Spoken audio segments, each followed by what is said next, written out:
And ready? Yes, we are. Okay. All right. Welcome everybody to the Thursday Night Course of Miracles group. I am Chris Green. This is my lovely wife, the Reverend Reja Joy. Our apologies for the reminders today. We said we were still in chapter 1. However, that was a mistake. He's so kind. He said we. I'm the one that sends it out. I copied it right into mine. So anyway, we're in chapter 2 tonight. The illusion of separation. Then we're going to be in part 3, and we're jumping right into the middle of part 3, healing as a release from fear. We're going to read paragraphs 61 to 71. So part 3 had already started. You would have probably started that yesterday, but we're going to finish it today, 61 through 71. So if you would like to read, I'll move Christine down to like 4th or 5th so that she can. Oh, I guess she could go right now, I guess. Is that okay with you, Christine? You want to go first? Even though you're not on camera? All right, I got Charles. Oh, she had to go. I mean, she had to She's leave for a little bit. So she just said, I got Charles, I got Mercy. Mhm. I got Reverend Barbara. Mhm. Oh, and Jacob. Oh, wait. And Jacob. Mhm. And did you get Paula? It's better later. Okay, all right. Thank you. Good. Okay, great. Paula. And did you get Stephanie? Stephanie wants to. Okay, Stephanie. Then if I do Christine would be. Oh, hi, Sandra. Did you want to read, Sandra? We're just getting the list going. I think RJ has his hand up. Oh, RJ. RJ, okay, there's RJ. RJ. And I can read. And Sandra. Okay, and Sandra. All right. Okay. All right.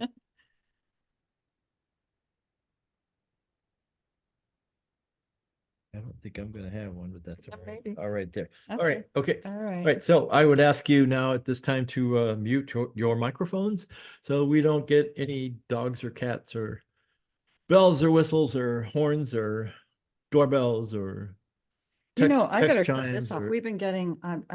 we've been getting these screaming U.S. weather alert things going like, "Don't travel, screwy, like, flurry, we're all gonna die." You know that really amazing sound. Yeah, screaming one. So all right, So I just turned that All right. sound off, and we'll all see. right, you're up. We'll see. Okay.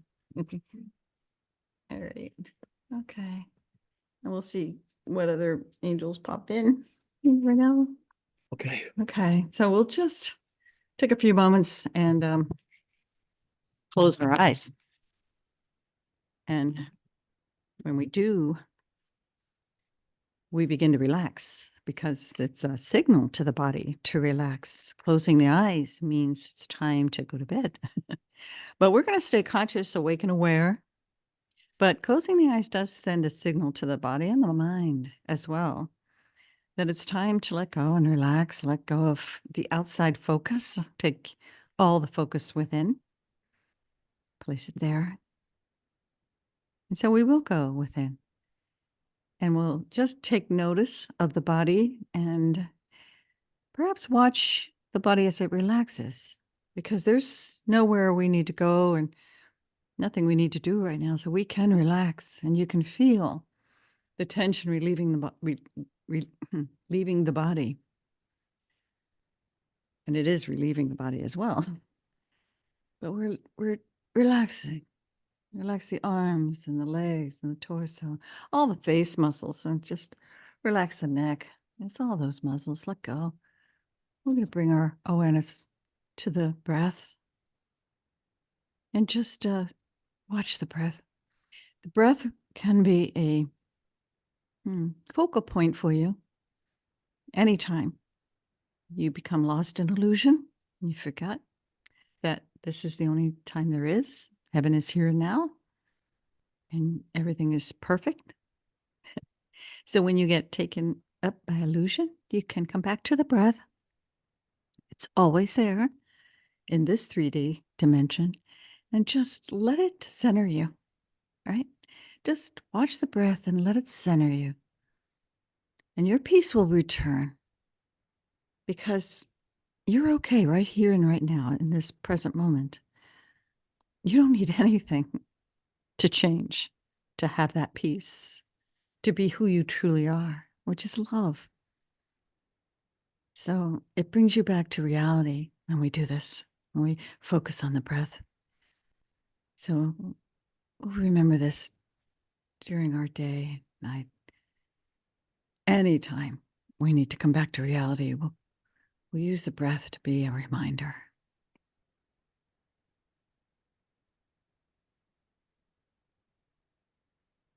And now we're going to just have a 2 minute of meditation, silence.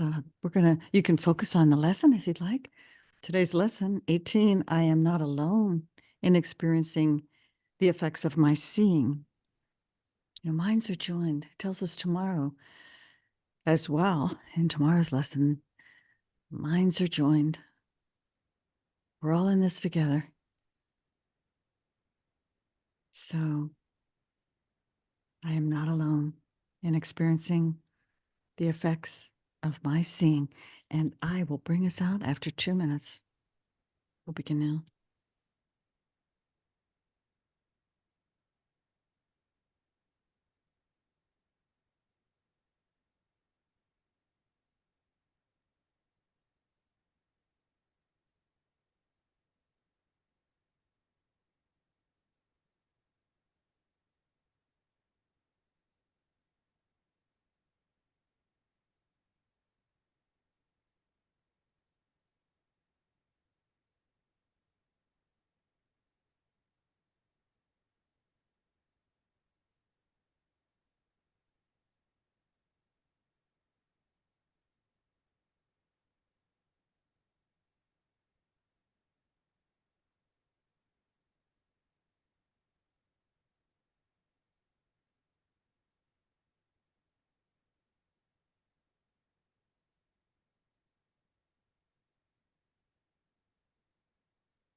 I am not alone in experiencing the effects of my seeing.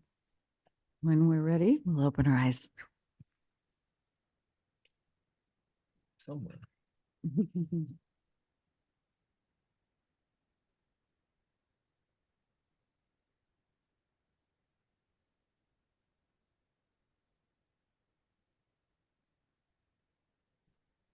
Oh, it's so dark.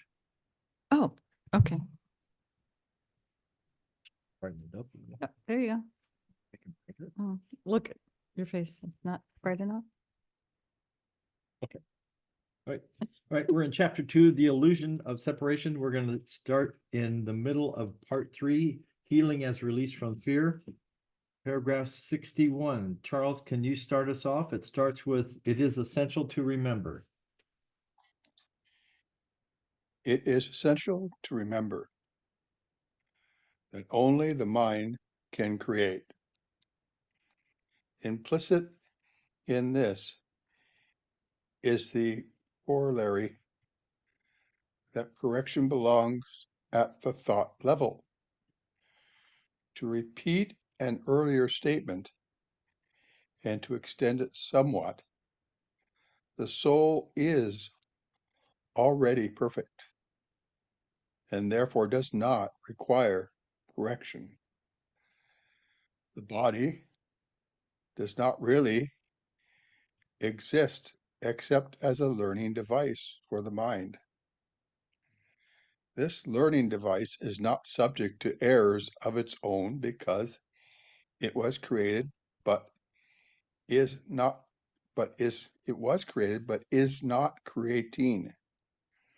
It should be obvious then that correcting the creator or inducing it to give up its miscreations is the only application of creative ability which is truly meaningful.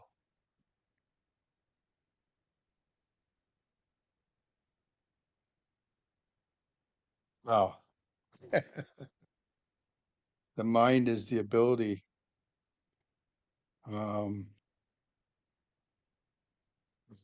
to give expression. I'm just really feel what it's saying here. If the mind is out of alignment, then everything else, the body and everything else, is basically out of alignment because it follows the dictates of the mind. And so once the mind's corrected and realigned, then everything starts to work and flow. Well, I'm complete with that. Thank you. Mhm. Thank you. Hold on. Let me get this mic over to you. Oh, all right. I- Sure. I put it over there for some reason. Okay. Okay. I Mhm. love that the body does not really exist except as a learning device for the mind. So it exists as a learning device for the mind. Because for me to say that the body doesn't exist just doesn't compute to me, because I'm having a body experience. But to be really specific about that and say that the body exists as a learning device for the mind. Now the body has a purpose. It's a learning device for the mind. Right. Yep. Yep. Without our body, we would never move because there'd be no way to walk or drive or fly or anything. So all of our experiences would probably be within a 50-mile radius of where we were born. Right. Well, I think it has everything to do with. I'm just the- thinking when, 150 years ago, when they took the buckboard into town, Yeah. they were gone for a day. I mean, it took, even 50 or 60 miles took all day to get there and Okay. buy the goods and come back. And But the body, I think, has everything to do with the realm that we've decided to incarnate in or be in, oh yeah, right? that I would mean, be true. this is Yeah. part of the whole Yeah. scene, Yeah. and it's Yeah. it's what we get to use. Well, If I I could think, kick that up a notch. Oh, I'm sorry. Not my turn yet. oh, okay. Go ahead, Jacob. Oh, no, Charles, you could go. Okay. You sure? Okay. Yeah. I'd like to kick it up a notch by saying the body is a learning device. We always tend to see it as a physical body, but bodies represent form of all form as learning devices in correction of the mind. And as we align ourselves in mind, then we align ourselves with all form, including animal forms, trees, vegetables. We just align in a way that connects us, knowing that creation goes through all form. And sometimes we say form is something that's our own physical body, but it's actually all form is a learning device. And when the mind is corrected, then all form aligns with the learning device and its creative ability. So I thought I'd share that as well. Thank you. That makes sense. Yeah, and it reminds me of lesson, I guess it was 16. Oops. Cool.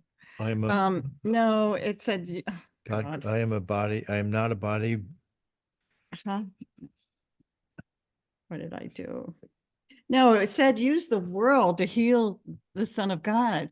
Let me use the world to heal the Son of God. Yeah. And the picture of the two hands and the earth here, and sort of laying hands on the earth, But yeah, so thanks, Charles. Yeah. Go Okay. ahead.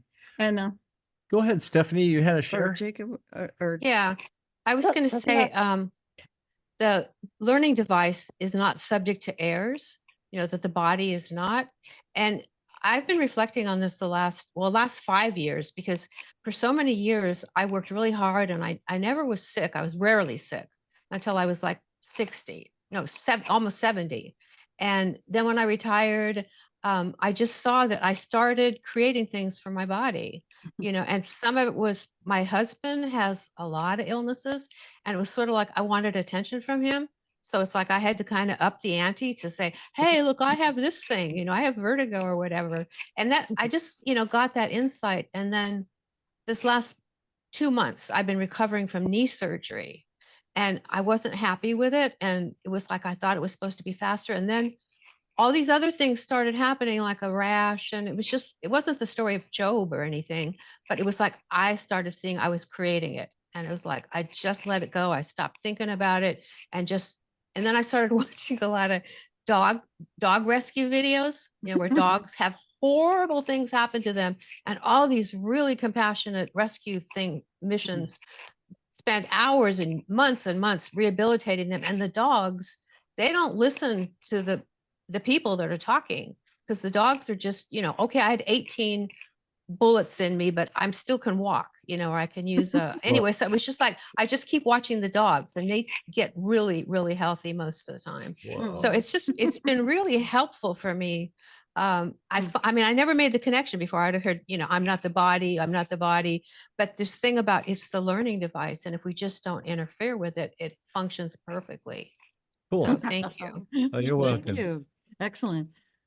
Jake, you got to do your share. Okay. All right. Okay, And come then on. Sandra. And then Sandra. Okay. What I wanted to ask about, it says it is essential to remember that only the mind can create. And I'm not clear on what they mean. If someone can elaborate on that. I mean, create, is it the mind, only the mind can Right. Charles. create reality? Or That goes perfectly, Jacob, with what I was going to say. oh, Oh, okay. great. I'm being told that this is a mental construct, that we live in a mental construct. So the more the body's eyes see and the mind learns from that, it can expand. So it's the more we experience here and the mind learns, then it can expand, because love, the nature of love is expansion. Hmm. Does that make sense to you? Yep. And Charles, I think you wanted to answer too. Well, I just wanted to add what Sandra was saying. The mind is, spirit is, it's stillness. It just is. And mind is the activator, gives movement to spirit. And through movement gives expression. And from expression comes into form. Cool. So the initial aspect of spirit is invisible. Mind gives expression to that which is and brings it into form where it becomes visible. So when the mind's corrected and aligned with spirit, it becomes aligned with all form. Okay. But when the mind all of a sudden looks to form for the source of its understanding, it's no longer looking to spirit, but to the result rather than cause. All right. So the result determines the mind. All of a sudden, while the weather outside is terrible, or I'm very careful of the ice, I might slip and break myself, because Right. we're always looking for the results. And the mind therefore gets very troubled and irritated. When it looks to spirit, it becomes very creative. And it finds ways of arising to the challenge and finds miracles in order for the challenge to be a blessing instead of a worry. Thank you. I'm complete. Yeah. And when you read that sentence, the first thing I thought of was, and maybe I'm way off with this, but Jesus turning water into wine, that was something that his physical body did, which we are not capable of doing. Well, he did through his body, but his body didn't do it. That's the main Right. But That's the main message, that your Right. body doesn't create. It's the mind that creates, Right. that uses the body to do the Right. creating. I mean, Mind can change the chemistry in the body, yeah. I can't go abracadabra with a wand or something and change Kobe into a cat. You can change the chemistry in your body through Yes, the mind. Mhm. right, right. I think that's where Stephanie was coming, where we use the mind to deteriorate the body or something so that we can, I don't know. I mean, I'm where she's at too. Most of my health issues have come probably since I turned 70. And it's just like, why? And I know that I'm going, why? Why am I doing this? Why am I doing this? Why am I doing this? Why am I doing? I shouldn't be doing this. So anyway, okay. Paula, you got to share, and then we'll go on to 62. Yeah, I just never really thought of it like this before, but this line, it is essential to remember that only the mind can create. Well, for the past 2 days, it's been too cold to do much of anything outside. So I created a collage. And I had so much fun doing it. But yeah, I mean, that all came out of my mind. Putting that whole thing together, I got the idea. There's not another one like it anywhere in the world. And I had never really thought of it that way. Yeah. Doesn't the Foundation for Inner Peace change a lot of the create words in this to make? Yeah. Which is what you Yeah. did, Paula. You made a collage, right? Out of pictures. Is that what you're Yeah, Well, okay. yeah, it's from. But in your mind, you I saw it. created it in my mind. You saw it in your isn't- mind, right? I was given, the idea came from a group, the artist group that I'm in. We were gonna have a show and the subject was love. So you had to create either a painting or a collage or something pertaining to love. And, you know, this is guidance. This is all guidance. Where are these ideas coming from? All of a sudden, Winnie the Pooh popped into my mind because when I think of love, I love Winnie the Pooh. Oh. So you're Oh, saying the God is a philosophy. honeypot? Honey Pot, the tiger sliding down the staircase. I mean, the whole thing. It was more damn Now, according fun. to Pooh. It was so much fun putting this thing together. Yeah. And yeah, that, but I think there's guidance that directs you, Oh, yeah. you know, because I can't say Paula. I don't want to get into that, but at any rate, thank you. That's my share. Let's keep it a Zoom meeting about the Course of Miracles and not fall into a therapy session, a group therapy session where we talk about, what our parents did to us when we were a child, and which is what Winnie the Pooh is actually. It was written from all of his childhood memories. Oh, Yeah, yeah. Oh, cool. You know what I was thinking when you were talking to Paula? I heard someone say once, look around you and everything is the outpicturing of an idea. And I look over and I see this fireplace and it's big rocks fireplace. And that's the manifestation of an idea that someone had. Everything is. Yeah. This computer, this microphone. Isn't that amazing? It's an idea that took form, and we are. We're an idea in the mind of God. And we have, we're here. Yeah, that is So cool. it's pretty cool. I mean, have you ever had thoughts about, not really inventions, but thoughts about things, and then 20 or 30 or 40 years later, it becomes Yeah, he has them all the time. He sees reality? things that Yeah, he's created in his nuts. mind before. It's just crazy. Tons When of I stuff. I wasn't even driving yet. I was like 14 or something like that. And back then you had to memorize the intersections as to how long the yellow light was. Because you knew some were pretty fast and some were 10 or 15 seconds. And I said, we should probably put like a number up there so people would know. And the first thing I said was, no, you don't want to do that, because then you'd have drag racing. you'd have people racing because it was going, 6, 3, And they 2, do. and they do anyway now. But here it is, 50 plus years later, and we've got these little numbers where it tells you how many seconds left on the yellow. Yeah. It's like, wow. I mean, stuff like that, it just popped into my head. Minds are joined. This shirt here with the numbers on it, I thought about this in the 1980s because this is binary code. Mhm. And I thought, I could call them bind shirts. Oh, I would just- t-shirts. How do T-shirts with just with ones and numbers on- zeros on oh. it, and only geeks would know what this means. And now they finally Which is created actually it. what this means. This means geek in binary. G-E-E-K. G-E-E-K. Sorry, I didn't mean to bare my chest or whatever. Okay. Wow. We were not in therapy here. Yeah, I guess we where am I going?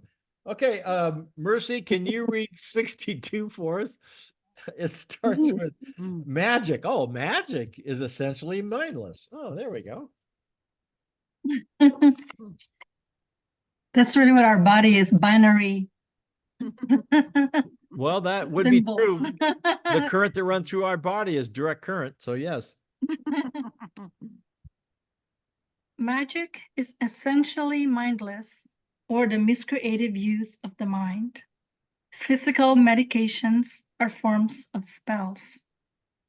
Those who are afraid to use the mind to heal should not attempt to do so.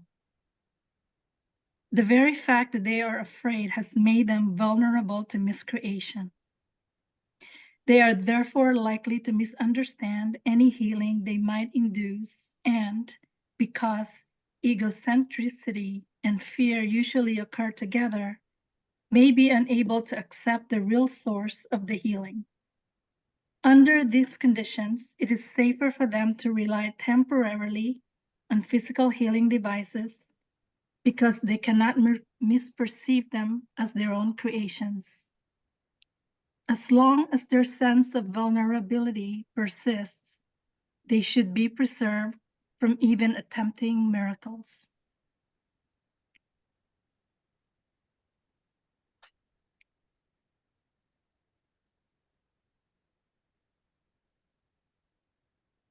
Well, I'm okay with everything. Okay, thank you. There's nothing for me to add to that.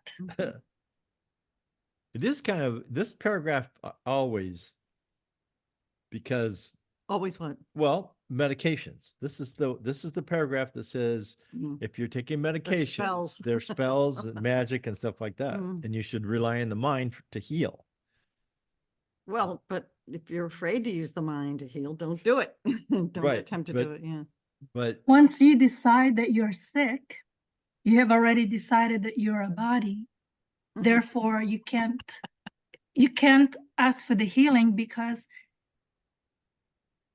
we already believe the body's real. Separation has occurred. So Yes. once that has happened, we really can't rely on our own self for healing. We have to rely on the Holy Spirit yes, because we can't heal ourselves. We can't say that it's not real while we're believing in it. it's You see, we're countering the truth. And so we need the forms of spells in order to alleviate the fear because we are in fear. yes. I would agree 100%. Yeah. I mean, I give myself an insulin shot every day and I swallow pills and I just had my physical this week and my numbers are all really good. But then my question is, what is making the numbers really good? Mhm. Is it the diet? No exercise, but is it what I'm eating or the way I'm living or what Other drugs. magic spells I'm using? Because if well, there's that other thing too. Well, there's also that line in the course where it says, Yeah. truth does not oppose, right? Truth does not oppose. So once we believe in something, the Holy Spirit won't oppose it. It will just sit back. It will just sit back Right. and allow things to be as they are until the time when we decide again to ask for the Holy Spirit's help. And then it will come because now our mind is open. Yeah. But once we decide that we are this, the Holy Spirit won't oppose it. It'll just step back, I think. Yeah. Mhm. Sandra was first. Huh? Sandra had her hand up first. I just want to point out. Oh, I know how'd that so- happen? I don't know. It did. So just it doesn't matter, but I just believe me, Sandra's next. Okay, go ahead, Sandra. Sorry. It doesn't matter. But Funny. I would just, this is beautiful for me because I believe in the body's amazing ability. It's miraculous to heal itself. Um, and the thing that I'm afraid of is pharmaceuticals. And I've had pretty good luck on healing this body, not using pharmaceuticals. Okay, all right. You and Joy are in the same category. I'm complete. oh, no, well, You don't take any prescription. no, but I haven't had an illness that I didn't take something for it. Oh, I've had cancer twice. That's funny. I got Oh. all kinds of things going on. Yeah. All right, well then I'll ask what? Well, then, okay, so do you, the fact that you don't take prescriptions, put is it that this why way. you're sick? Or me put if it you this were, way. if you were sick, would you take prescription? Let me maybe not even go there. I took the vaccine. Well, Yeah. Because right. I guess I didn't trust that I could heal myself. oh, You know, okay. so, All right, all yeah, right. Well, so anyway. I guess you're not, well, but still, you don't take a daily anything. You don't take No, anything for cholesterol or high blood pressure or diabetes or anything. No. So. All right, Charles, go ahead. Thank you. All right. I like the idea that if I think I can heal my body, then it's a magical thing because for me, my understanding of love is a shared experience. And all healings are shared experiences. It's not one healing another. It's a love that they share together Mm, and creates the healing atmosphere for that to occur. yeah. So if you go to the doctor and he creates the trust and a bond that you can trust and feel good about yourself, and he can make you feel good about yourself, and you're feeling good with him about what he's offering you, there's a love being shared. Yeah.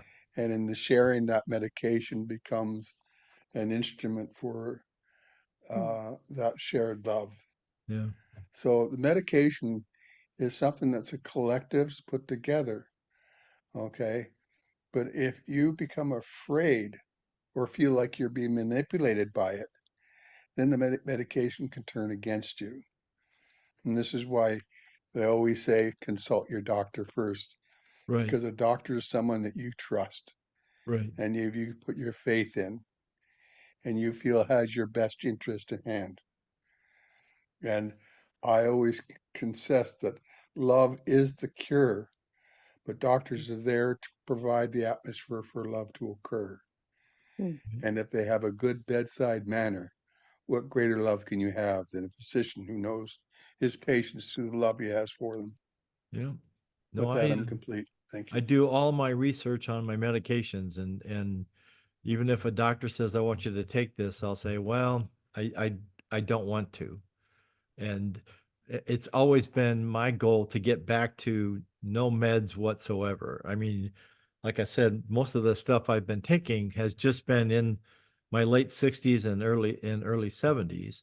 And I research everything that I take, and I pretty much tell the doctors what I want to take, which is, well, yeah, Barb's laughing. You know, those guys, sometimes you don't know whether they're doing this in our best interest or in their best interest based on which agent just walked in the door and tried to sell them something. So, you know, it just, because I worked at a group of doctors formed this organization, and this was back in the 80s. Well, when was it?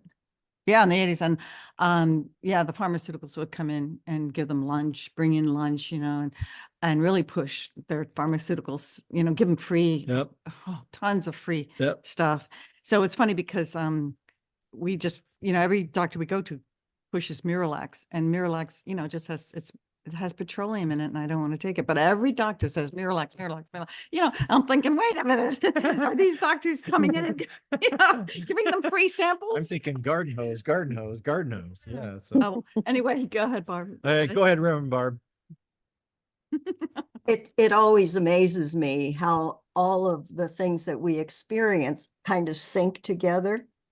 The paragraph before this was about creation, and this paragraph is essentially about miscreation. And it says to me there's a connection between egocentricity, which is the focus on the form, egocentricity and fear and magic. And all of these things tend toward miscreation as opposed to creating a healthy environment so that we can get in alignment with love.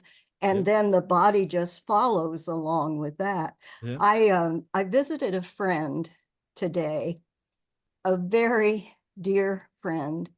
She's in the hospital and she has so many things wrong with her that it's like a catalog. I don't know if you've ever been with someone like that. I love her to pieces, but when I'm in her presence, I recognize that it is not within me to heal her. So the only thing that I could do was to lovingly share with her something that was important to her and important to me. She came to me one day with the most beautiful little story. Her grandson ran up to her and said, "Daddy said I can plant anything I want in the garden." And I told him I wanted to plant French fries. And he told me to come and see you. And so she said to him, she says, "Honey, you've got to plant taters first." "I don't want taters, Grandma. I want French fries." And so my response to her was, "That is the most darling children's book. We've got to put it together." So instead of going through all the catalog of ills, we had the most wonderful conversation about that little children's book. And I got some ideas about how to put it together. So when I visit her the next time, I'm going to have a draft of kind of the dialogue that will go with this children's time. And she gets to tell me whether that's spot on or other things have to happen. But there was an immediate change when instead of focusing on the catalog of the ills, we focused on something that meant something to both of us, and we had such joy in sharing. Wow. That's the environment for healing. That's creation as opposed to miscreation. And fear. Yeah. Now I worry that when she grows up, she might be a little messed up, but what you could do is you could actually put a potato spud into the ground with a French fry and bury it. And then when they come out, you say, "Now all we have to do is peel this and we cut it into strips and throw it in the fryer and we'll get French fries." But that might throw her into therapy in her 30s. I don't know. That's probably not a good idea. But I mean, relabel the potato. I know. It's like, Stephanie, you had a share? Yeah, I'll just keep it brief. My understanding, and I might be wrong, is magic is not just limited to medications. It's anything in the physical realm that you rely on. So it could be chiropractic. It could be even somebody that's a breatharian, because the breath is, so it's, I don't know if it's a spectrum, but it's definitely not just pharmaceutical. And I think we tend to kind of villainize the pharmaceuticals a bit. But I know what Charles was saying in terms of like, for me, a few years ago when I was going from doctor to doctor, I was really cuckoo. And I finally went to this nerve guy, and he said, you're fine. He did all these tests, but he was so loving and so kind. And he says, "You're fine. Come back if you need help." And I just left there and I go, "It's done. I'm done, finished." And it never occurred again, and I think that is the essence of it.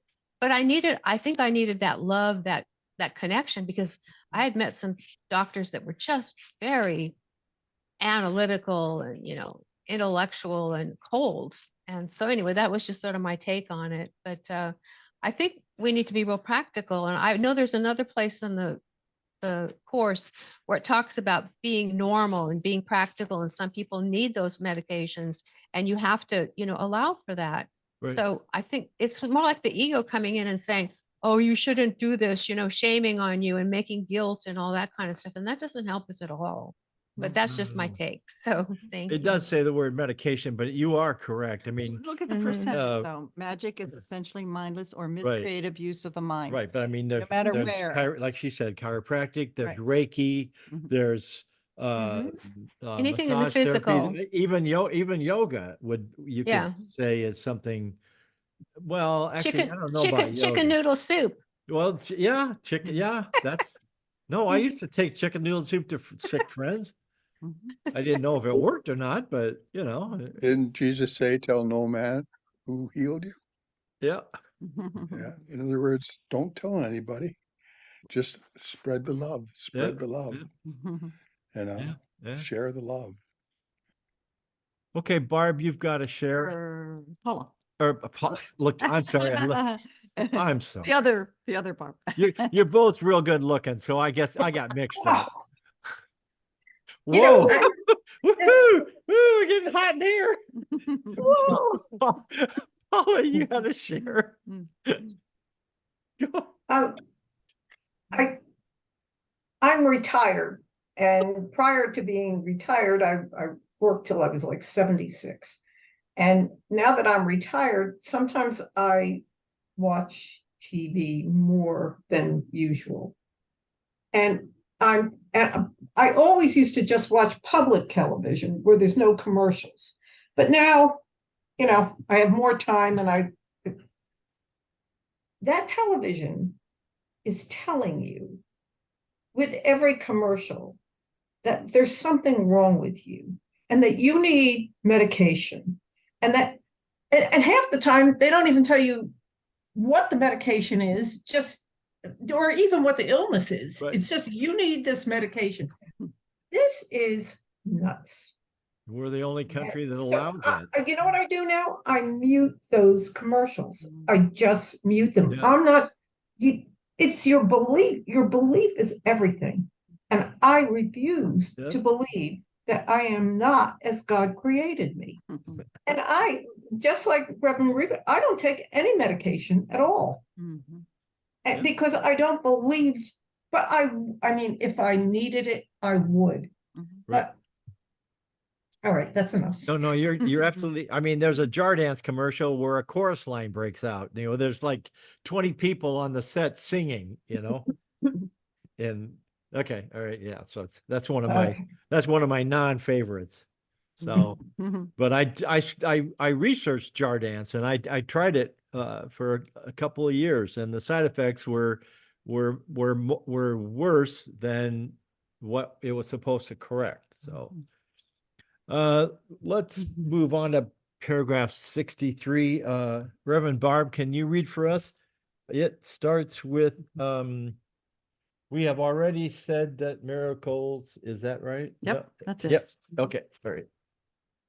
We have already said that the miracle is an expression of miracle-mindedness. Miracle-mindedness merely means right-mindedness in the sense that we are now using it. The right-minded neither exalt nor depreciate the mind of the miracle worker or the miracle receiver. However, as a creative act, the miracle need not await the right-mindedness of the receiver. In fact, its purpose is to restore him to his right mind. It is essential, however, that the miracle worker be in his right mind, or he will be unable to reestablish right-mindedness in someone else. Whoa. I think my illustration of being with my friend is a perfect illustration of that. We were both right-minded when we were talking about something that meant a lot to us and that was a sharing of love and joy. And you know, we didn't know anything about the miscreations. We were just focused on what was the right mindedness in each of us. And I guess in one sense, that was a miracle that we were able to move from all the ills to something that was healing and loving and caring, and it happened without any intentionality on either of our parts. It just happened. And that's the way it should be. When God's really at work in us, Yep. everybody wins and there's no effort involved. Yeah, that's right. That's true. Effortless. Absolutely true. And when you visited her in the hospital and you came in with that right-mindedness, you were actually healing her. You yeah. Well, I guess there was a coworker at First Data, years and years and years ago. She was 34 and she was diagnosed with cancer. And I visited her in the hospital. And when she was still working, I was always positive when I talked to her, and I said, you're going to beat this and this kind of stuff. And when she got to the hospital, when she finally got diagnosed correctly, it was too late. And she was in the hospital, and there were 2 or 3 or 4 of her family members were there, and everything was just serious. I mean, everything was focusing on, the cancer. It's all about the cancer. And I came in and I wasn't, I'm not saying I was bubbly, but I was very positive. And I said, how are you doing? It's good to see you. I hope you be able to get back to work soon. Everybody misses you and stuff like this. I tell you what, the daggers that I got from her family members were, and she passed. And I think she probably passed because she let the cancer succumb her. Because I think that was, I think if she might have been surrounded by more barbs coming to see her, that she could have actually, I mean, people beat cancer. I mean, we've read stories about people that have done it without even any chemo or anything. They've just beat cancer. They went to Joy thinks I'm crazy, but you can actually talk to every cell in your body. No, I don't think you're crazy about that. You have 60 zillion with a Z cells in your body, and you can talk to every one of them. And every one of them can talk to you, because when you're hungry, that comes from the cellular level. Those guys are going like, I need energy and I need it now. So if you can talk to every one of those cells, you can say, look, I don't want you to be a cancer cell. So, I mean, you can do it. I mean, it's, it's batshit crazy. If you told it to anybody on the street, you'd be in an asylum by the end of the week. Go ahead, Charles, and then Jacob, and then we'll move on to paragraph 64. Thank you. Just one thing that came to me when you were sharing there, when she passed from the cancer, how can we see that as an act of love, an act of release, an act of that she's in a very beautiful, wonderful place. Sometimes we feel that when people give up or they give up trying, then love comes in through grace and brings them out of the situation in a very loving way. Yeah. So, and to judge death as something wrong or something bad or the end, I feel that we judge the family or anybody around them of creating a scenario for them to make that decision to die, but to create a decision to be in a loving place, an accepting place. Because we're all have people around us who are living in fear. And sometimes finding a place of love can be leaving to find love. So anyways, I'm complete. Thank you. Excellent. Go ahead, Jacob. Yeah, I was going to say pretty much the same thing.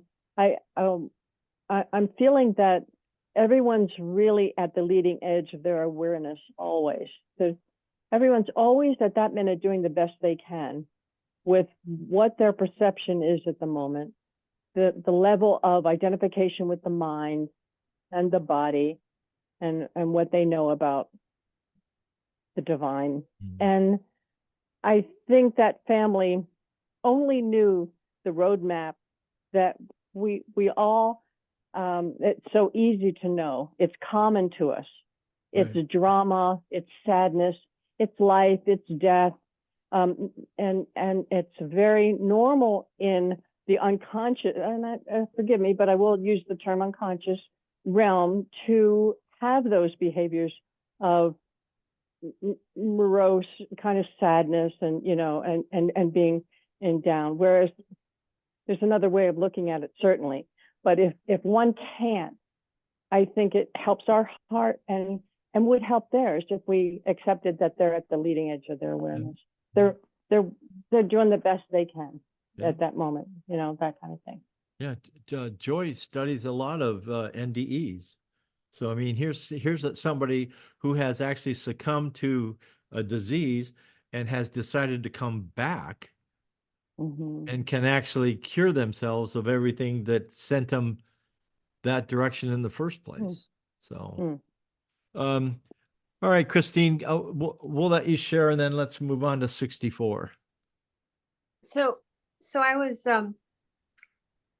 was just thinking, you know, we were saying at the very beginning, the body is a learning device. I mean, this whole, and there's a passage in the course, I forget exactly what it is, but it essentially says a rock is the son of God, you know. So somebody was saying this entire experience it's a learning device. And so some people fight in battle and wars, some people have cancer. I mean, we all have different reasons to come in and different lessons that we're working on. And so, and again, it's like, if we're not in the body, then how does it really matter if you have cancer and die at 34 or 84 or 104? I mean, yeah, it's who we are is mind. Yep. I mean, that's what, you know, that's what the course is saying. So yeah. So, yeah, some people heal with it, but, and, you know, again, it's down here, you know, these bodies don't last forever. So something's, right. you know, something's. We all come in the same way because we're all born. Oh, I'm sorry. She's got a whole mouthful of coffee. No. Anyway, we all. complete. Oh, okay. We all come in the same way. We're all born the same way, but we all choose different ways to leave. Wouldn't that be? Yeah. Yeah, because I guess the thing that I have a problem, not a problem. The thing that just amazes me is when children under 10 get cancers. And you know, and it's almost as if the soul came and they only had to be here 6 or 7 years. So we all come in the same way, but we all pick our way out. I think we pick our way out. I think we knew our way out when we came in on some level. We Correct, don't remember it at all, Right. you know, and Because I'm a big believer in reincarnation. Because when I was traveling, people would go like, "I've seen you somewhere before." In fact, one woman said it was 4 centuries ago. So I know I've come and gone and come and gone and come and gone. So, and some of those incarnations, I think some of that stuff has been imprinted on me over the years. I don't know. I don't know. I cannot comprehend racism. Okay, I guess that's one of the things I don't understand racism. you know, things that come from the limited mind aren't understandable because they don't, and they will never make sense because they're illusory. Yeah. You know, they're not connected to reality, the reality of love. They're coming from a limited thought system. So you can't make sense of them. You never will make sense of them. Okay. All So right. don't try. Right. Christine, is your Make hand reason still out up? of the unreasonable. Yeah. Yeah. No. All right. Jacob, can you read 64? Oh, what? Jacob, can you read 64? It starts with the healer who relies on his own readiness. The healer who relies on his own readiness is endangering his understanding.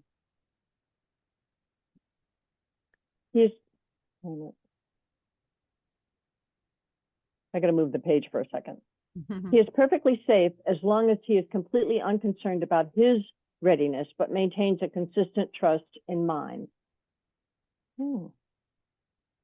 If your miracle working propensities are not functioning properly, it is always because fear has intruded on your right-mindedness and has literally upset it or turned it upside down.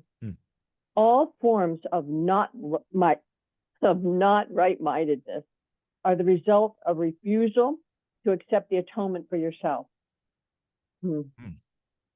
If the miracle worker does accept it, he places himself in a position to recognize that those who need to be healed are simply those who have not realized that right-mindedness is healing. Okay. Yeah. Now, before we go any further, I'm left-handed, so I'd like to point out to everybody that right-mindedness Left-handedness. means correct, not left versus right. Okay. I'm a lefty, so I'm in my right mind. You guys are all over on the other side. But I just Okay. wanted to make sure that we kept saying right-mindedness, right-mindedness. Doesn't mean that you're using the right side of your brain. It's right mind. The mind is the whole, like, like that. Yeah. I'm good to I won't go on encourage this. him. What's that, Charles? I won't encourage you on that Yeah. one. Oh, okay. Thank you. Yeah. Well, hey, I was born in 1950. If I was born in 1940, I might have ended up in an asylum because in fact, even the nuns, when I was in parochial grade school, I flunked penmanship all 4 years because the way the nuns wanted me to do my handwriting, and my mom said, "You look like a retard. I'm not going to let you do that." And I said, "Well, Mom, if I don't do it the way they want me to do it, I'll get an F." And she said, "I give you permission to get an F in penmanship." So I got 5th, 6th, 7th, and 8th grade F. Good. Yeah. Yay. And to this day, I don't write like this. So at least I don't look like I've got some sort of cleft arm or something. Reverend Barb, you have a share? Forgive me, but I need to point out that there's a difference between brain and mind. So just know there's a slight difference Right. there, and we may not be talking about the same thing. Right. And Pretty Chris, sure. I love you. I love you too, Chris. Me too. I swear to God, I'm channeling Jesus's humor. It's coming through me. It's praise Jesus. Now, if I could just go outside and make this damn snow stop, we'll be okay. And while you're at it, raise the temperature a little bit, please. Oh yeah. Okay. Yeah. All right. Yep. So actually, I should be able to just go in my bathing suit and go out there, and everything should be fine, right? Okay. Let's see. Paula, can you read for us? 65 starts with the sole responsibility of the miracle worker.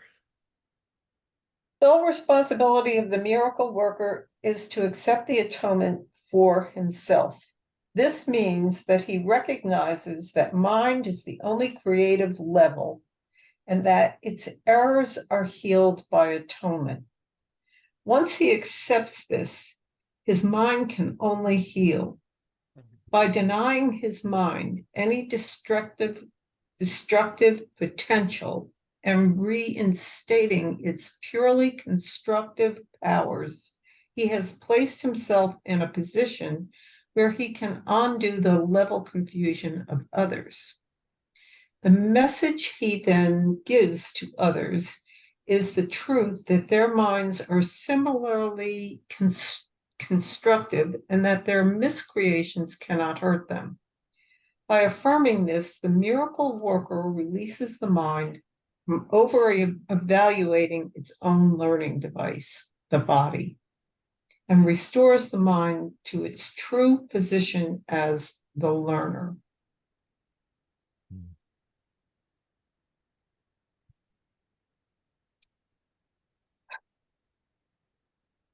Wouldn't it be nice if I could remember that all the time? Remember what? This paragraph, this is a very powerful paragraph.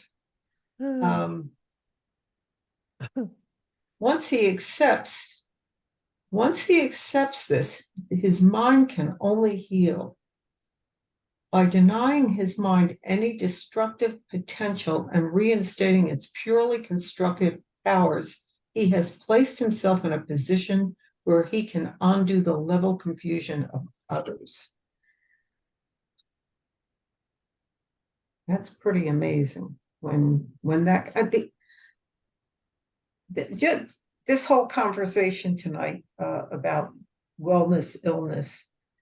I keep thinking about my sister when she had very serious lung cancer, and she had surgery, and oh my God, the surgeon was so negative. He just came at us in such a cold and uncaring way. And I had to go.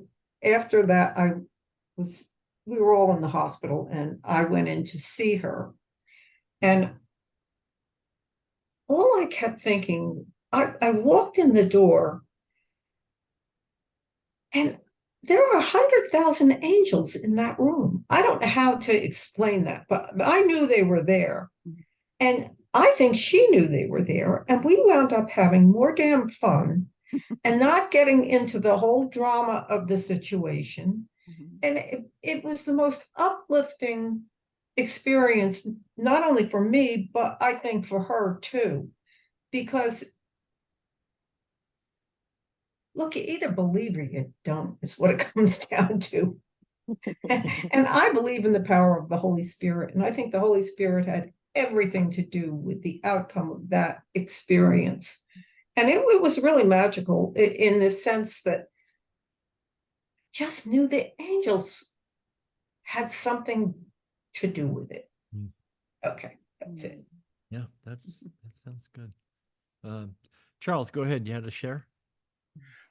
I love the idea of the imagined mind, that which sees that which is not there, like the angels in the room and stuff like that, versus the eyes that look at the destructive mind, which is expression outside. Any form is being destructive, means it being taken apart and going back into the stillness again. When we go into the imagination, that's when the feelings create. They create into a way of bringing into form. But once it's in form, it becomes deconstructive. It gets deconstructed back into stillness again. And so we rely a lot on what we see outside ourselves, and what we see outside is very deconstructive. I wouldn't say destructive, I would say deconstructive, because we're using that as support. Right. And when it deconstructs, then we lose faith in what we have outside of us. Yeah, you're not indicating destroyed. You're indicating just deconstruction. Deconstructs. Yeah. Everything's deconstructing externally. Yeah. Thank you. Go ahead, Sandra. You've got to share. Yeah. This is the first time I've read this last sentence like this. By affirming this, that their miscreations cannot hurt them, because why? Because we can learn from our mistakes. They don't have to hurt us. So the miracle worker releases the mind from over evaluating its own learning device. So what I'm getting from that is that the mind is the learning device. The body, which is nature, is perfect.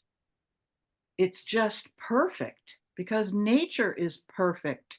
It knows how to generate and regenerate, and it destructs, and then it creates, and it's like this perfect thing.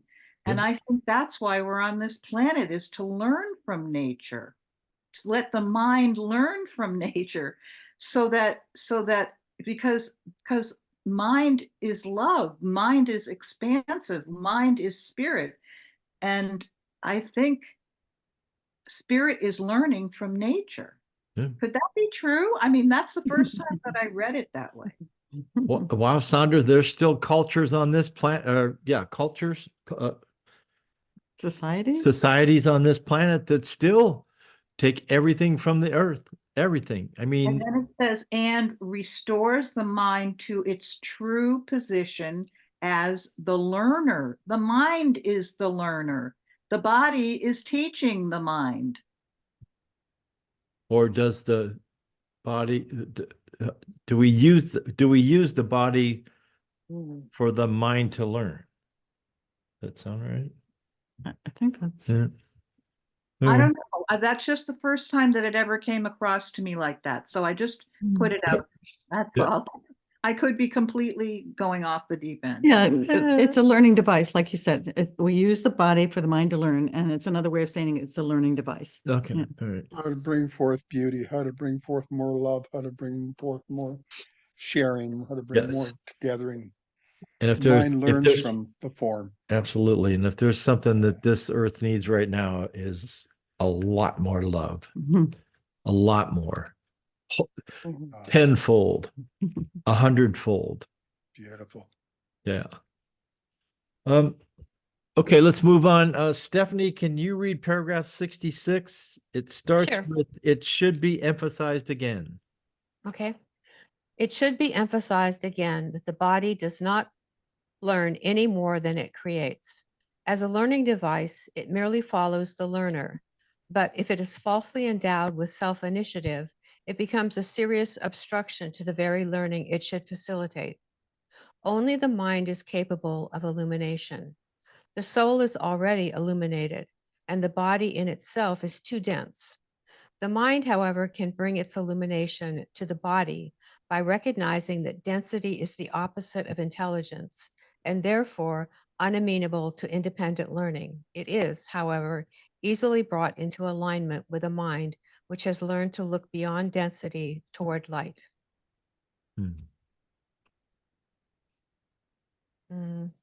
I agree with everything that it says there. So thank you. Thank you very much. Thank you. That was very nice. Let's see. Christine, are you there? Oh, there you are. Okay. You're on camera. Can you read 67 for us? It starts with corrective learning. Corrective learning always begins with the awakening of the spiritual eye and the turning away from the belief in physical sight. The reason this so often entails fear is because man is afraid of what his spiritual eye will see. We said before that the spiritual eye cannot see error and is capable only of looking beyond it to the defense of atonement. There is no doubt that the spiritual eye does produce extreme discomfort by what it sees. Yet, what man forgets is that the discomfort is not the final outcome of its perception. When the spiritual eye is permitted to look upon the defilement of the altar, it also looks immediately toward the atonement. Now, isn't the spiritual eye also translated? Isn't it the Holy Spirit? Reja, is that a correlation? Yeah, I mean, they changed, like we mentioned I don't know, last time or the time before, Foundation for Inner Peace did change it to Holy Spirit. Right. Well, because it also Mhm. it also makes me think of the eyes of Christ, Mhm. which is Right. I talked about Christ more. I vision. think Right. in the second half of the text, it's just this Right. idea that it's no longer me, the small me in the body looking through, but I'm allowing this bigger thing to Isn't it to look through it, turning away from the belief in physical sight. There's no doubt that this is a funny line. There's no doubt that the spiritual eye does produce extreme discomfort by what it sees. Is that discomfort to us is maybe that the contrast of what we think is reality and what that's seeing, but but what man forgets is that the discomfort is not the final outcome of its perception. Yeah, I think to me, and this is something I've been kind of going through, I've been going through some really big identity level things, and just not getting caught up in whatever the drama in the body or the mind or the brain or whatever it is, and just, it's, the atonement is, I think to me the easiest way of understanding the atonement is that whatever the heck it is never happened. So, even your coworker who died of cancer, she wasn't in that body. That body couldn't be sick. I mean, it was an error in perception. So the spiritual eye, the Holy Spirit, the eyes of Christ, is seeing beyond all of, whatever stuff we've put in the way. Right. So yeah, I think I'm complete with that. I think that very much goes back to our conversation about illness. I think this is all part of my journey, Christine. That far back, I just knew there was something better, something different. And when I first met Joy, that's when she showed me this book. And I just remember I had all these questions with no answers. And then I had all these answers and I didn't have questions for them. And this book just kind of dovetailed everything together and showed me, this is what you've been, this is your journey. This is what you've been doing. And this book has helped me so much. I'm only on 20 years reading it, and I'll confess I've never read it from cover to cover. But it's just, I don't know. It's I guess it's hard to describe. But it's just, I've been able to draw from this book so much in this last 20 years that it was just amazing. I lost my job here in Omaha and I had to travel for work for 12 years. And I remember 5 or 6 years in, I thought I was just exhausted. I thought I'd had it. And Joy and I was going like, I remember I was getting in the truck and I was crying and I had to drive to Minnesota and I had to be there in I like could tell you that story. 4.5 hours or something like that. And I was never, I needed to be there in 4.5 hours and it's a 6-hour drive. So it was just never going to work. But halfway to Des Moines, the word missionary came to my head. And I realized that, yes, I'm going to these, I was in 12 states or 10 states in 12 years.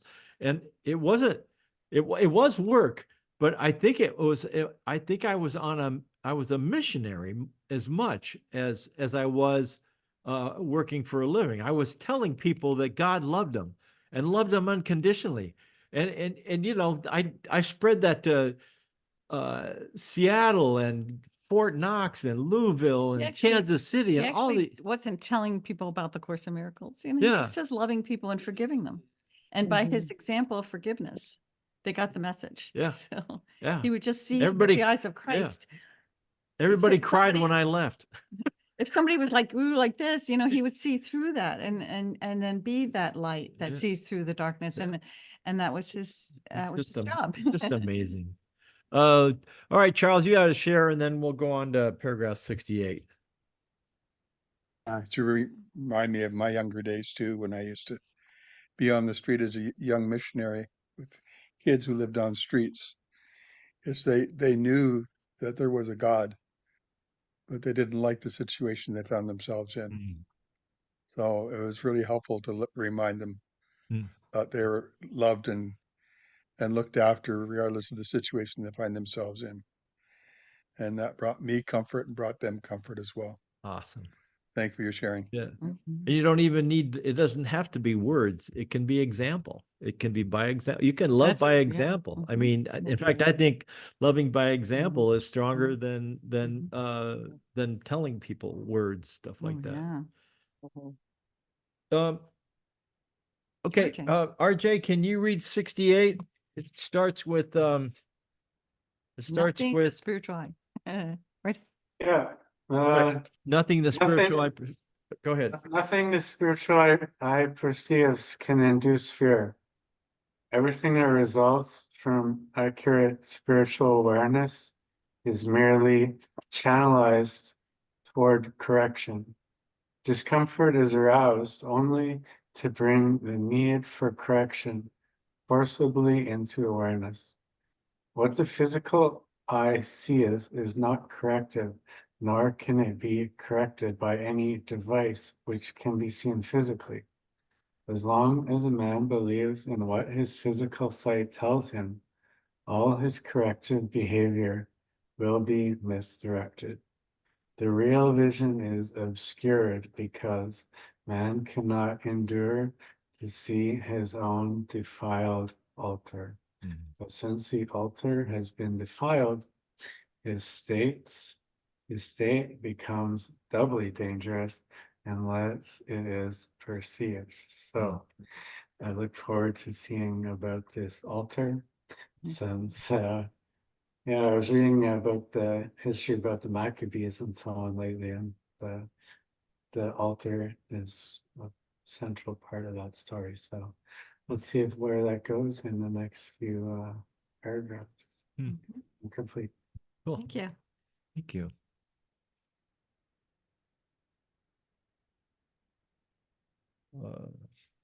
Paragraph 69, Sandra, can you read for us the fear of healing? The fear of healing arises in the end from an unwillingness to accept the unequivocal fact that healing is necessary. Man is not willing to look on what he has done to himself. Healing is an ability lent to man after the separation, before which it was completely unnecessary. Like all aspects of the space-time belief, healing ability is temporary. However, as long as time persists, healing is needed as a means for human protection. This is because healing rests on charity, and charity is a way of perceiving the perfection of another, even if he cannot perceive it himself. Hmm.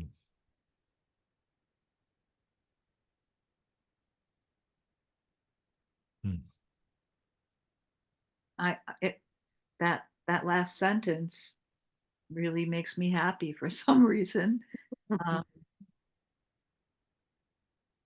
Healing rests on charity, and charity is a way of perceiving the perfection of another, even if he cannot perceive it in himself. Well, I would like to receive that from others, but also I need to, correct my own thinking because I don't often see the perfection in others.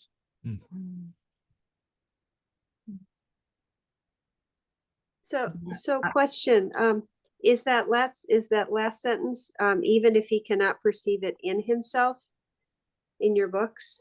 No, but it's similar. It's fine. Even if he cannot perceive it himself. But Okay, it's about the same idea. Because to me, it feels like it's missing. It feels like it's missing something. I wondered if there was a mistake in the Kindle, but if it's the same, that's interesting. Oh, there should be an in right there. Is that No, that's how it is. Oh, no, but I think is that what? Well, you could read Christine it, was- it or in. I think it means it's pretty much the same thing. He's not perceiving himself the way he truly is. He's so perfect. And if you can look on your brother and see his perfection, Sure. because it's something that he cannot perceive, you could say in himself, by himself, Yeah. for himself, about himself. What preposition do you want to put in there? But cannot perceive it in Yeah, you himself. could do that. Right. Yeah. Because, I think Jesus would have gotten a D in grammar. I'm sorry. Well, At least maybe a D minus. it all works, I think. I would think the teacher would be afraid to give Jesus an F, Yeah. but Mhm. but B but. Or has- Charles, go ahead. You had to share. I just love what Sandra is talking about. Having someone see the perfection in me. I mean, how many people actually pray for someone to come along and to reveal within us our own perfection? Mhm. Where we're trying to correct our mind, we're not looking at perfection because we're seeing all the errors that need to be corrected.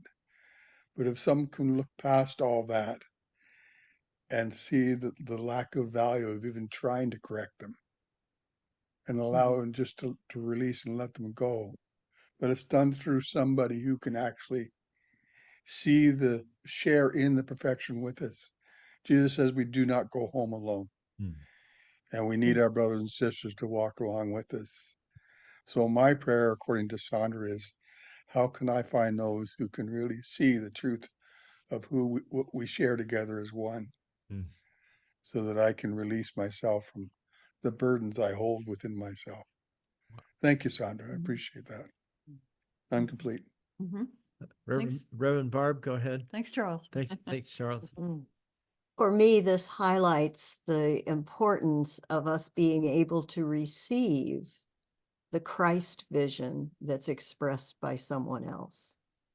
That's why it's so tremendously important for us to be one with the atonement, to really take that in and understand what that is.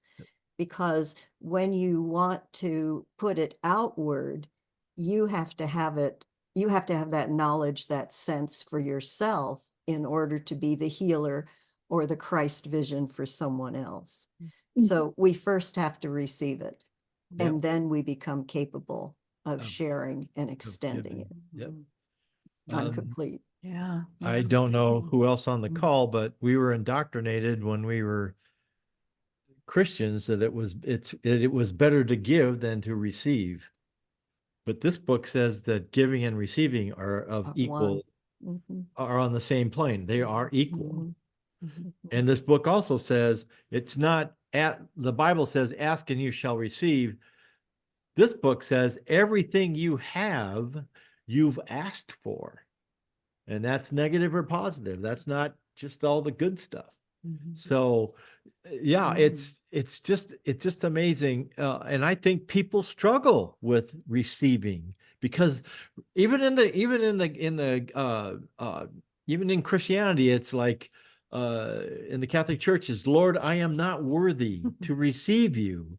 You know, and they talk about the guy that was sick and he was trying to get to Jesus and thought all I'd have to do is touch his robe and I'd be healed. And that's where that comes from, that he didn't think he was even worthy enough to ask Jesus to be healed. And we do. I think we do. I think we struggle with being able to receive love. There's that whole second book that Sebastian Blacksley brought through, and it says, let yourself be loved. Can you imagine? Absolutely. Let yourself be loved. It's why I love you so much, is because you receive love. You just do. You don't have any qualms about it. You don't put conditions on it, or anything along those lines. So it's interesting how, yeah, I mean, I don't know. I think it's more fun to receive love than it is to get. No, that's the one and the same. Everything you give, you have received. That's Everything you absolutely receive, true. you've All right. given. Mercy. Go ahead, Mercy, and then you get to read the next paragraph.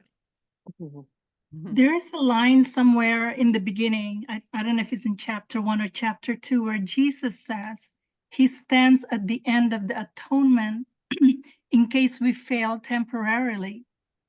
So he is that charity, that he's that place of healing when we cannot perceive the perfection of another. He's the one that helps us. He's the brother, the representation of the brother that can help us love another brother. Because we will always, well, I should say not always, but sometimes fail in seeing the perfection of another, but he is there to help us as we fail temporarily. I don't know if you remember that, but it's in this chapter 1 or chapter 2 when he talks about he's in charge of the atonement. Wow, that's cool. Yeah, I'm complete. Okay, you're up. You know, also, I should say I'm doing that audiobook on Truly Beloved. It's it's the Divine Mother in you, the Divine Mother in you. And, I really, some days, I am having a hard time. So because of whatever my mind's doing with the to-dos that I have to do, or the judgment, self-judgment. And so then I go down to record, and it's so beautiful because it's all about remembering how perfect you are and how loved you are. And, and just to read that, and I'm reading that, how loved we all are and how we are loved, and, and then all of that other stuff just gets washed away. And I walk out of that little room that I recorded. And I feel so much better. I just, reality has come back. Yep. Oh, it'll go again, but Yep. it's okay. So anyway, So- so I'm thinking everybody should get a microphone and read, read the course, record it, Yeah. because We actually ordered a light that says Oh, yeah. on air, because when she goes down to record, Toby can't bark. I can't use a microwave. I mean, because it you picks. can't even go in the kitchen. And I can't go in the kitchen and fix a sandwich or and I anything. can't turn the heat on. Yeah, we have we have radiant heat. So when it kicks in, it makes all that knocking sound in the radiators. Yeah. So that picks it up. So But it's going to be well worth it. because, yeah, oh yeah. I mean, I'm doing this as a gift. I'm not even getting paid, but it's just Yeah. going to be well worth it to put that out there for Yeah. for you to You're listen going to. on about what, 300 hours, 200 hours? Oh, I don't think so. There's 50 letters, and I do about an hour a letter. So Oh, okay. I've But you've done about you've had to 53. do over and Uh, over. So no, the whole hour is the whole doing over and oh, over, okay. whatever. Oh, all right. But anyway, You it's do it- about an you hour and a should half. do- Huh? You should What? do it. You should do it in the shower so you get better ambience off the sound. Hey, buddy, I'm in charge of the jokes here.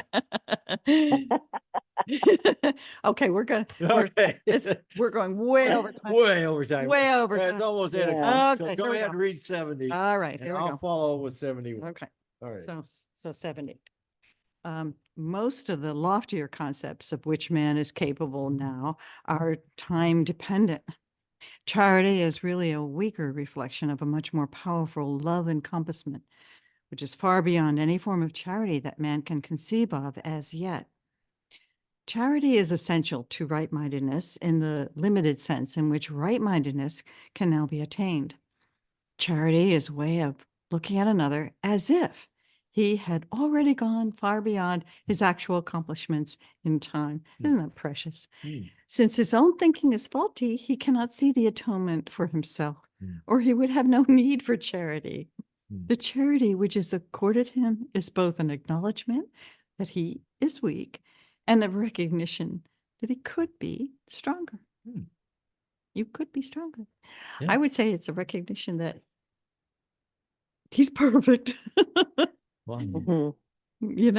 Well, wait a minute. Acknowledgement that he is weak and a recognition that he could be strong. That's the same thing, isn't it? Acknowledging your weakness and saying that you could be stronger. Well, no, you could be weak and think weak is all you have, and you're not. There's no hope. Oh, okay. But there is hope because you are not that. You aren't what your mind is telling you. Oh my Mhm. God, right? That's absolutely We're not what our mind's telling us. absolutely. Go ahead. honey. Oh, all right. Oh no, Barb's got to share, and then Oh, okay. we'll right. we'll finish with 71. Go Okay. ahead, Barb.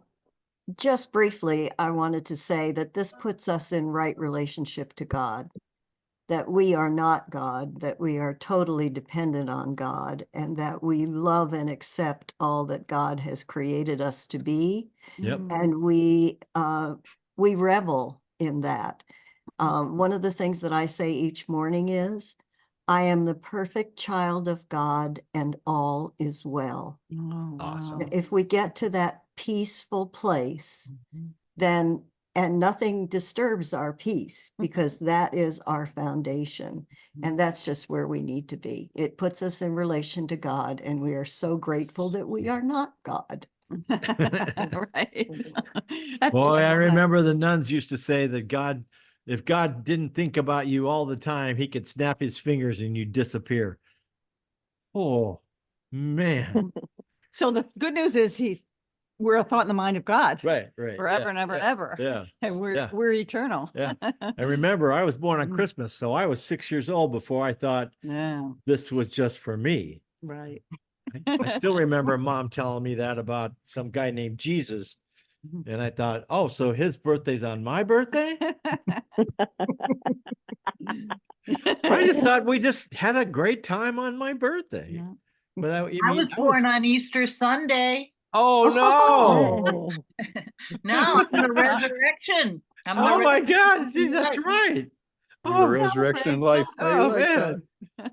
I used to go to midnight mass and there was a Mary there that was born on Christmas. So there was me and Mary and we scoured Omaha looking for a Joseph. We just thought that would be so cool to every year meet at midnight mass.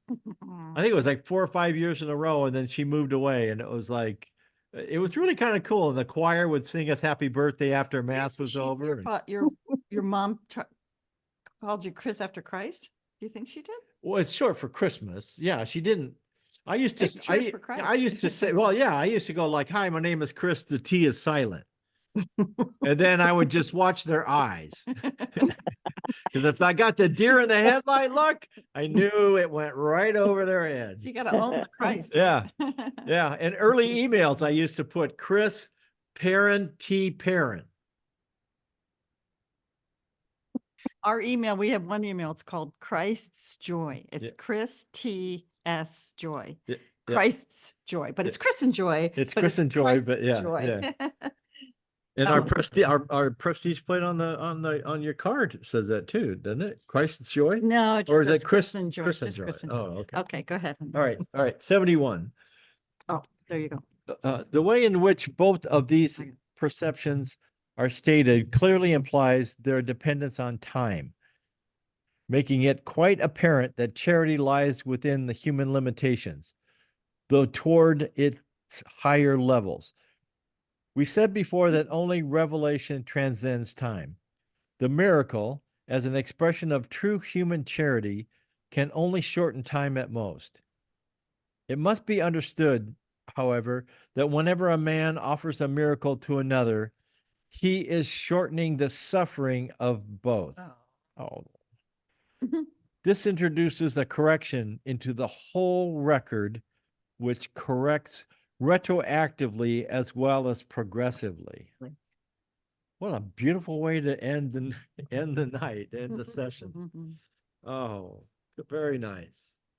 All right, you want to close with that? No, you- Okay, well, thanks for hanging in there, everybody. And yeah, we'll just I was thinking of minds being joined and how, and you know, Charles, you brought this up, when there's healing, the people early on you brought this up, that they share in love.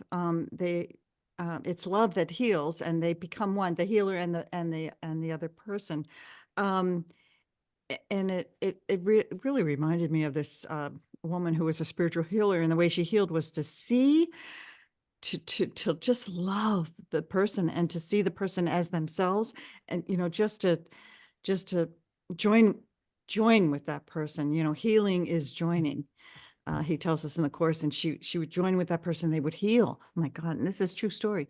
So let's close our eyes and imagine that we're holding hands and we feel that oneness and connection with one another. I mean, truly with one another. And we share this right-mindedness, this higher self, this self with each other and with our source. And these are the words given to us. So beautiful. When I am healed, I am not healed alone. And I would share my healing with the world, that sickness may be banished from the mind, God's Son, who is my only self. I send that prayer out to the world. And so it is. Amen. So it is. And so it is. Thank So you. it is. Thank All right. you. Amen. Mm. Good Much night, love, everybody. everyone. God bless you all. Thank Joy and I you. love Thank you you, all Nancy, very Reja. much. Bye. Oh. Nice to Bye-bye. see everybody. Stay Have a safe, stay wonderful week. warm. Bye. All right, we'll be back. We'll come back on next week and we'll all do this all over again.